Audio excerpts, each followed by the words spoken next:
মহান কাজ করার একমাত্র উপায় হলো আপনি যা করেন তা ভালোবাসেন। Welcome dear student. আজকে আমরা ক্লাস 10-এর তোমাদের ভৌতবিজ্ঞান বিষয়ের চ্যাপ্টার 2 গ্যাসের আচরণ, যেখানে তোমাদের বয়েলের সূত্র নিয়ে আলোচনা করছিলাম। এর আগে একটা বয়েলের সূত্র থেকে আসা ম্যাথগুলোকে একটা ক্লাসে কমপ্লিট করেছি। তো কয়েকটা ম্যাথ থেকে গিয়েছে। তোমাদের বলেছিলাম এই বয়েলের সূত্র থেকে 5টি টাইপের কোশ্চেন থাকে, তার মধ্যে আমরা 3টি টাইপ কমপ্লিট করে ফেলেছিলাম, আর 2টো টাইপ রয়েছে। সাধারণত এই 2টো টাইপ তোমাদের পরীক্ষাতে আসে না, কিন্তু ওই সূত্র থেকে এরকমই কোশ্চেন তোমরা প্রশ্ন বিচিত্রাতে পেয়ে থাকবে বা বিভিন্ন প্র্যাকটিস সেটে পাবে, কিন্তু পরীক্ষাতে এই পর্যন্ত এইসব কোশ্চেনগুলো আসেনি। আশা করছি এবারেও আসবে না। তো তবুও তোমরা দেখে রাখো, সম্ভাবনা নেই, কি হতে পারে বা কি না হতে পারে, ভবিষ্যৎবাণী তো করা যায় না। যেহেতু ওই সূত্র থেকে এরকম টাইপের ম্যাথগুলো হয়ে থাকে, তাই তোমাদেরকে দেখিয়ে দিচ্ছি। এটা হচ্ছে আমাদের টাইপ 4। টাইপ 4-এ কি বলছে,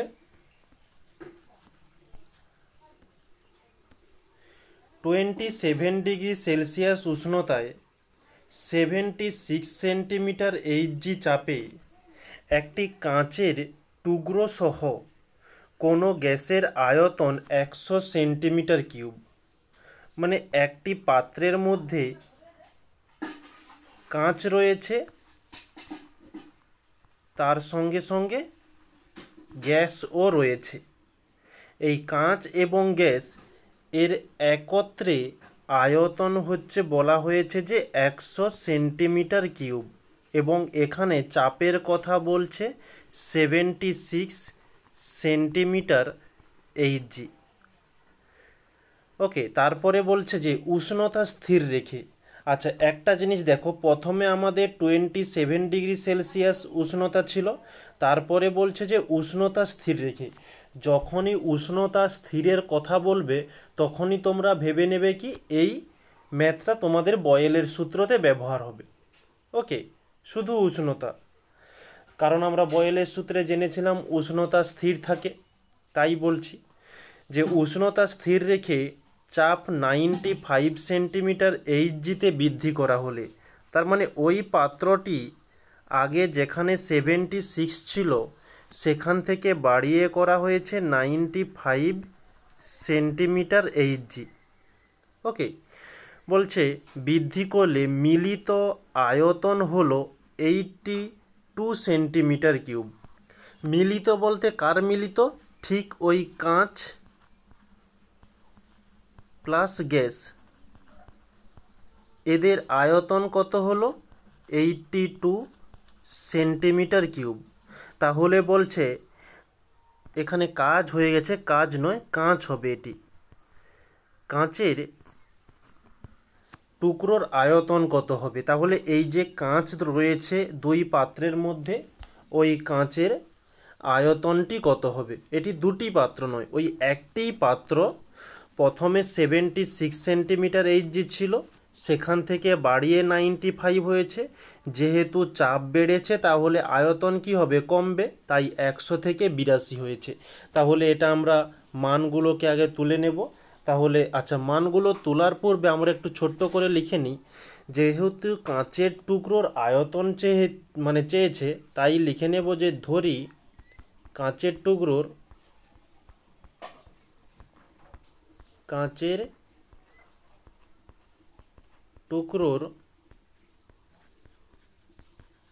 আয়তন এক্স সেন্টিমিটার কিউব ধরে নিলাম। তাহলে আমাদের লক্ষ্য যে এক্স এর মানটি নির্ণয় করতে হবে। তাহলে এখানে P1 সমান আমরা দিই 76 সেন্টিমিটার এইচজি, এবং P2 কত? 95 সেন্টিমিটার এইচজি। নেক্সট V1 কত হবে? এই আয়তনের মধ্যে কাঁচের টুকরো রয়েছে, তাহলে আমাদের নির্ণয় করতে হবে, মানে কাঁচের আয়তনটা নির্ণয় করতে হবে। আমরা V1-এ লিখব গ্যাসের আয়তন। তাহলে যেহেতু কাঁচ তার সঙ্গে গ্যাস দুটো যুক্ত হয়ে 100 রয়েছে, তাহলে আমি এখান থেকে যদি x মাইনাস করি তাহলে আমরা পেয়ে যাব কি, যে এটি গ্যাসের আয়তন এত সেন্টিমিটার কিউব। জিনিসটা কেমন হচ্ছে, যে কাঁচ প্লাস গ্যাস এদের দুজনের আয়তন বলা হচ্ছে 100 সেন্টিমিটার কিউব। আমরা V1-এ কেবলমাত্র গ্যাসের আয়তনটা লিখব। তাহলে গ্যাস সমান 100 সেন্টিমিটার কিউব মাইনাস কাঁচ। ওকে, কাঁচের আয়তন, আর কাঁচের আয়তন আমরা কত ধরেছিলাম, এক্স ধরেছিলাম, তাই ওখান থেকে এক্স মাইনাস করলাম। ওকে, জিনিসটা হচ্ছে এটাই হচ্ছে সরাসরি এখানে করে দেওয়া হয়েছে। আচ্ছা, ঠিক একই রকমের V2 কত হবে, V2 হচ্ছে 82 মাইনাস এক্স সেন্টিমিটার কিউব। এই তো আমরা V1 V2 এবং P1 P2 পেয়ে গেছি। আমাদের বয়েলের সূত্র কি রয়েছে, যে P1 V1 সমান P2 V2। এখানে তাহলে আমরা একে একে মানগুলো পুট করব। P1-এর মান কত, 76, ইন্টু V1-এর মান কত, 100 মাইনাস এক্স, সমান P2 এর মান কত, 95, ইন্টু V2, আচ্ছা P2 এর মান হয়ে গেল, এবং V2 এর মান হচ্ছে 82 মাইনাস এক্স। এবারে আমরা কাটাকাটি করব। আচ্ছা, আমরা 19 দিয়ে দিতে পারি। 19 4-এ হচ্ছে 76 হচ্ছে, এবং 19 5-এ হচ্ছে 95। তাহলে আমরা 4-এর সঙ্গে এটা গুণ করব। গুণ করলে কি পাবো, আচ্ছা এখানে বা হচ্ছে 400 মাইনাস 4x। এদিকেও একই রকমের গুণ করব, 5 2 10, 0, 8 5 40 হচ্ছে, আর হাতের 1 41। তাহলে 410 মাইনাস 5x। এবারে বা এখানে মাইনাস 5x রয়েছে, আমরা ওদিকে সমানের অপোজিটে নিয়ে যাব, কারণ এই x দুটোকে একদিকে আনব। তাহলে এদিকে হয়ে যাবে প্লাস 5x মাইনাস 4x যেমন ছিল থাকলো। এদিকে 410 যেমন ছিল থাকলো, এদিকে হচ্ছে প্লাস 400 ছিল, এদিকে এসে হয়ে যাবে মাইনাস 400। এবারে 5x থেকে 4x মাইনাস করলে x পাবো, সমান 410 থেকে 400 মাইনাস করলে 10 পাবো। তাহলে আমাদের নির্ণয় কি ছিল, x এর মান।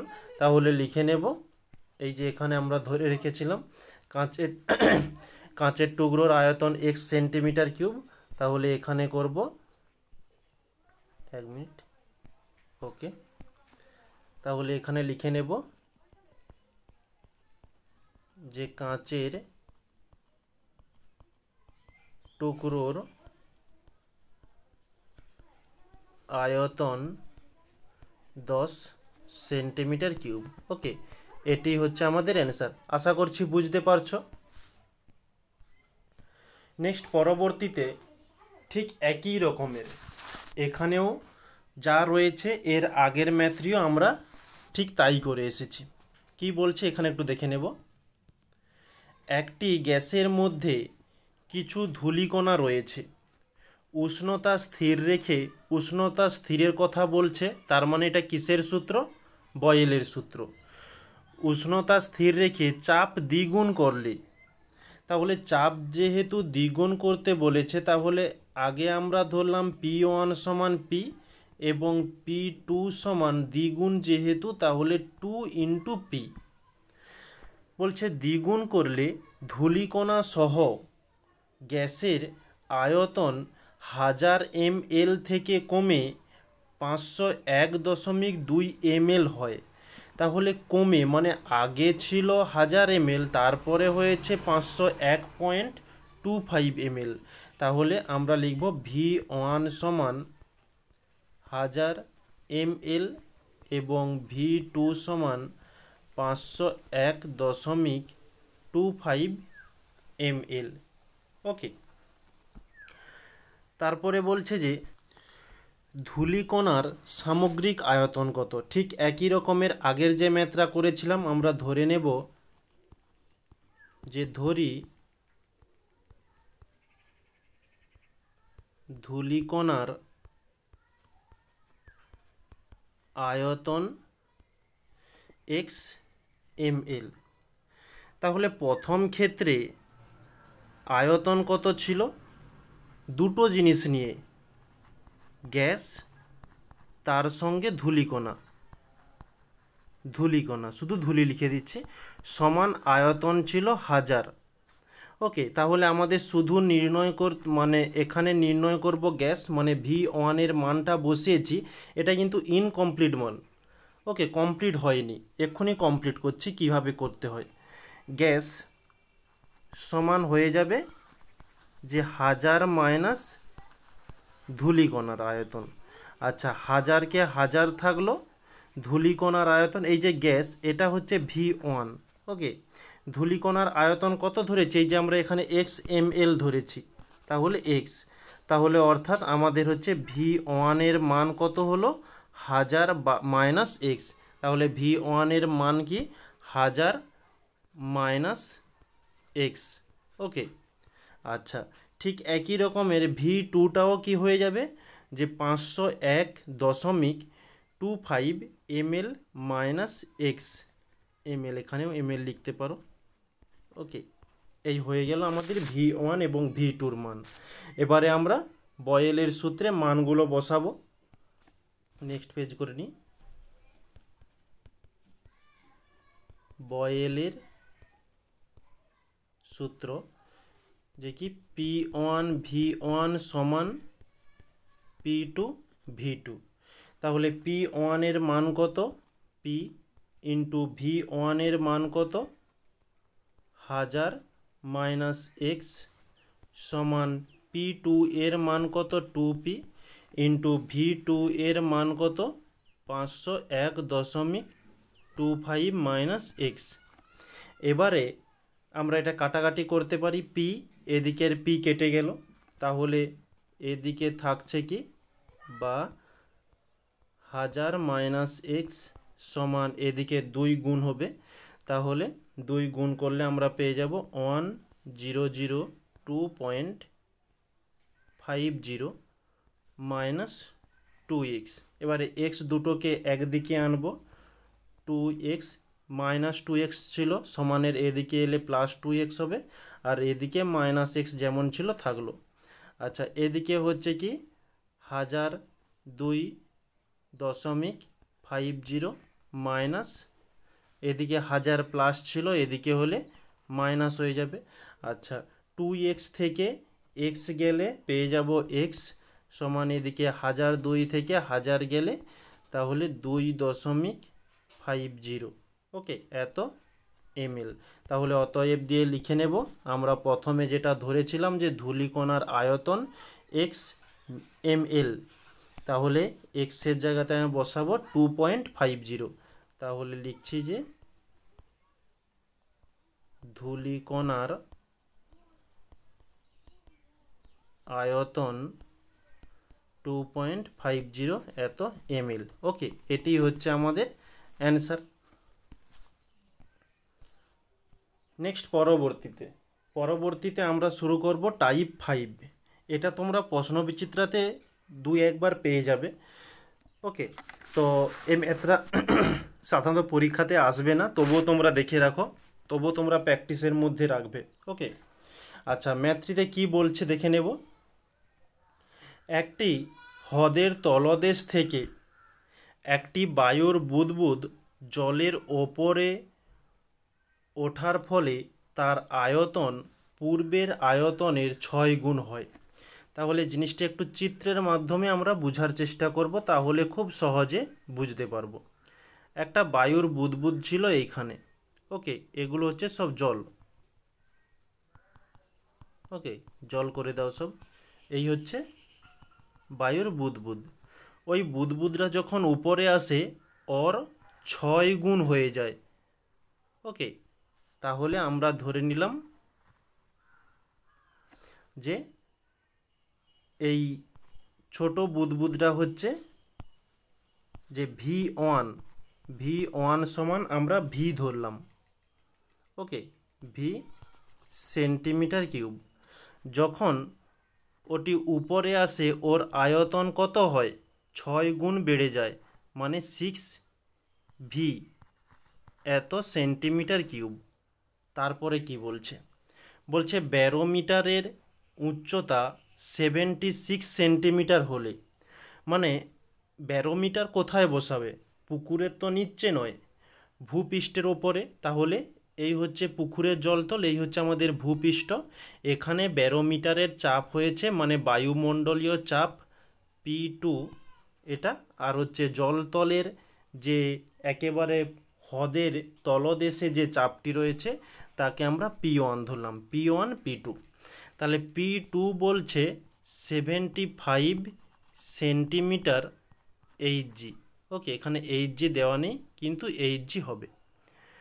জলের গভীরতা কত, তাহলে এই যে হ্রদের যে গভীরতা বা জলের যে গভীরতা এটা আমাদের জিজ্ঞাসা করেছে, আমরা এখানে ধরে নেব গভীরতা হচ্ছে এইচ, ওকে, এইচ সেন্টিমিটার ধরে নিলাম। তাহলে এখানে দেখো V1 আমাদের নির্ণয় হয়ে গেছে, V2 নির্ণয় হয়ে গেছে, P2 রয়েছে এবং P1টা দেওয়া নেই। আমাদের এইচের মানটি নির্ণয় করতে হবে জিজ্ঞাসা চিহ্ন।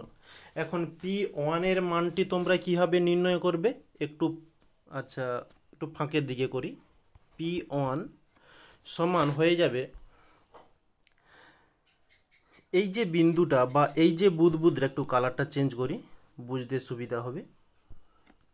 এই যে বুদবুদটা, এই বুদবুদটার ওপর কে কে চাপ দিচ্ছে, এই যে পুরো বায়ুমণ্ডলে যে বায়ু রয়েছে সেই বায়ুর চাপ, তার সঙ্গে এই হ্রদের যে জলটা রয়েছে এই জলের চাপ, ওকে। তাহলে আমাদের এখানে বায়ুমণ্ডলের চাপ বলে দেওয়া রয়েছে কত, 75 সেন্টিমিটার, এবং এই এইচের চাপটি আমাদের দেওয়া নেই, নির্ণয় করতে হবে। আচ্ছা, ওটা কিভাবে নির্ণয় করতে হবে দেখিয়ে দিচ্ছি। তাহলে আমরা এখানে লিখে নিই যে বায়ুমণ্ডলের চাপ P1 সমান বায়ুমণ্ডলের চাপ প্লাস এইচ গভীরতায়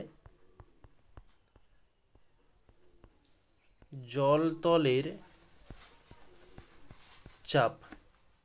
এখন বায়ুমণ্ডলীয় চাপ আমাদের প্রশ্নেই বলে দেওয়া রয়েছে 75 সেন্টিমিটার এইচজি, প্লাস এইচ গভীরতায় জলতলের চাপ, খুব সহজ, এইচ বাই 13.6, ওকে, এত সেন্টিমিটার এইচজি।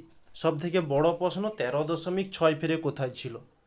আমরা এই যে চাপ নির্ণয় করছি, চাপ নির্ণয় করব কিসের সাহায্যে, ব্যারোমিটারের সাহায্যে। আর সেই ব্যারোমিটারের মধ্যে রয়েছে পারদ, সেই পারদের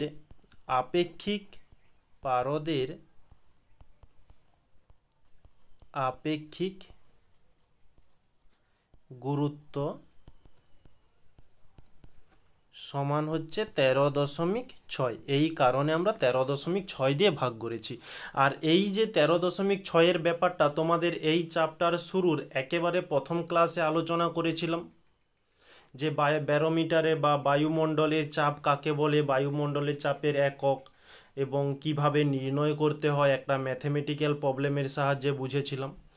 ওকে, এটি আমাদের এবার সমাধান করতে হবে। এটা সমাধান কি করব, খুব সিম্পল, এখন কোনো সমাধান করার দরকার নেই, পরবর্তীতে আমাদের সুবিধা হবে কাটাকাটিতে। তাহলে 75 প্লাস এইচ বাই 13.6 এত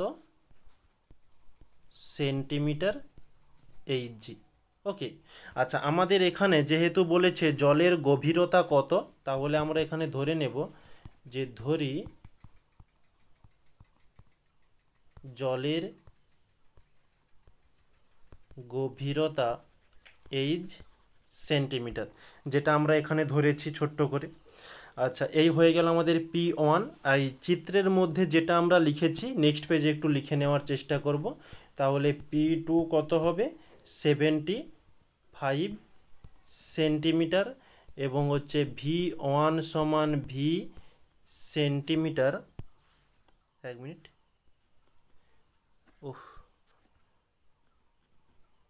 সেন্টিমিটার কিউব, এবং হচ্ছে V2 হয়ে যাবে 6 গুণ বৃদ্ধি পেয়েছে, এটা হচ্ছে C, 6V সেন্টিমিটার কিউব।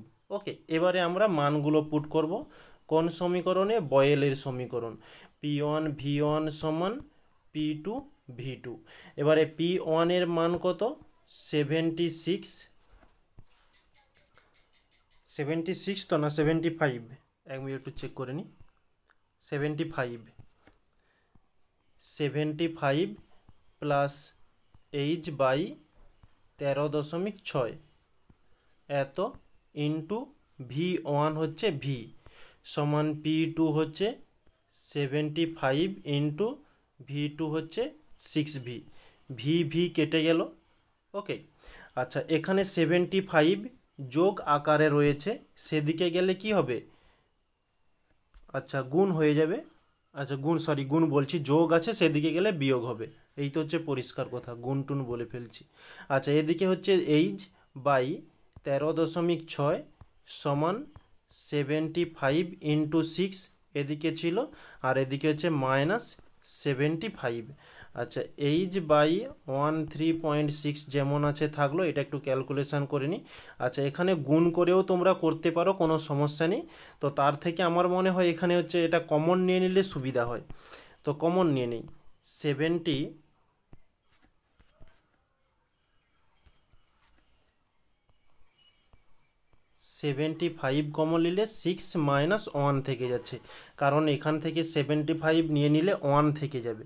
ওকে, শূন্য থাকবে না, কিন্তু শূন্য ভাবো না যে 76 ছিল, কিছু নেই।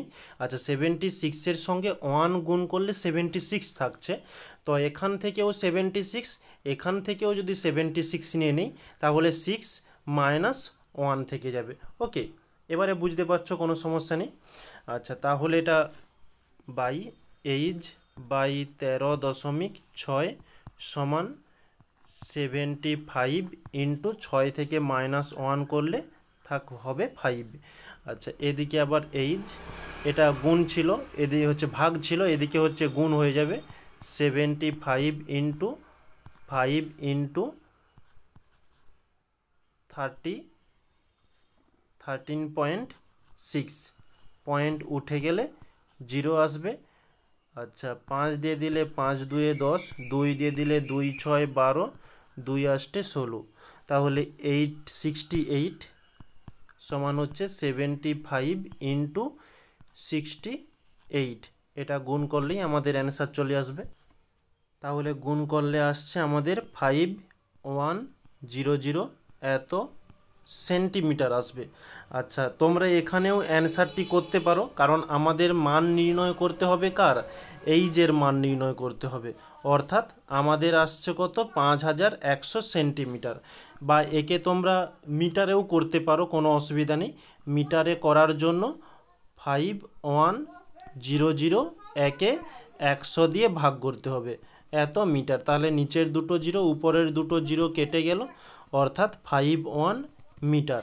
তাহলে আমরা লিখতে পারি, অতএব জলতলের গভীরতা 5100 সেন্টিমিটার, বা 51 মিটার। ওকে, এটি হচ্ছে আমাদের অ্যান্সার। আশা করছি বুঝতে পারছো, কোনো সমস্যা নেই। যদি সমস্যা থেকে থাকে অবশ্যই তোমরা কমেন্টে জানিও, আমি তার উত্তর অবশ্যই দেওয়ার চেষ্টা করব। ওকে, আচ্ছা, এই ছিল আমাদের বয়েলের সূত্রে যে কয়েকটা বাকি ম্যাথ ছিল, সেগুলো আমরা কমপ্লিট করলাম। অর্থাৎ আমরা বয়েলের সূত্র থেকে প্রায় 16টা কোশ্চেন কমপ্লিট করেছি। আর তার মধ্যে তোমাদের যে হোমওয়ার্কগুলো দেওয়া ছিল, আশা করছি তোমরা করেছো। যদি করতে পারো ভালো, না হলে আমি ওগুলোকে ছোট্ট ক্লাসের মাধ্যমে তোমাদেরকে আপলোড করে দিয়ে দিয়েছি। তোমরা পারলে দেখতে পারো, কোনো সমস্যা নেই। ওকে, তো আমরা আগামীকাল থেকে চার্লসের সূত্র নিয়ে আলোচনা করব। তোমরা অবশ্যই ক্লাসগুলোতে জয়েন করবে। আর যারা নতুন তাদের জন্য বলে দিই, যেমন প্রতিনিয়ত বলে থাকি, যারা পুরানো স্টুডেন্ট তারা জানোই যে ক্লাসের নিচে ডেসক্রিপশন বক্সে তোমাদের টেলিগ্রাম গ্রুপ রয়েছে। ওটা তোমাদের নিজেদের মধ্যে আলোচনা করার গ্রুপ, বা কোনো সমস্যা থাকলে ওই গ্রুপে পাঠাতে পারো। এবং আমি ওটা খুলেছি এই কারণে তোমাদের সমস্যাগুলো জানবার জন্য, এবং ক্লাস যে পিডিএফগুলো হয়ে থাকে সেই পিডিএফগুলো তোমাদের সামনে উপস্থাপন করার জন্য। ওকে, তাহলে সবাইকে থ্যাংক ইউ বলে ক্লাসটিকে এখানে সমাপ্ত করছি।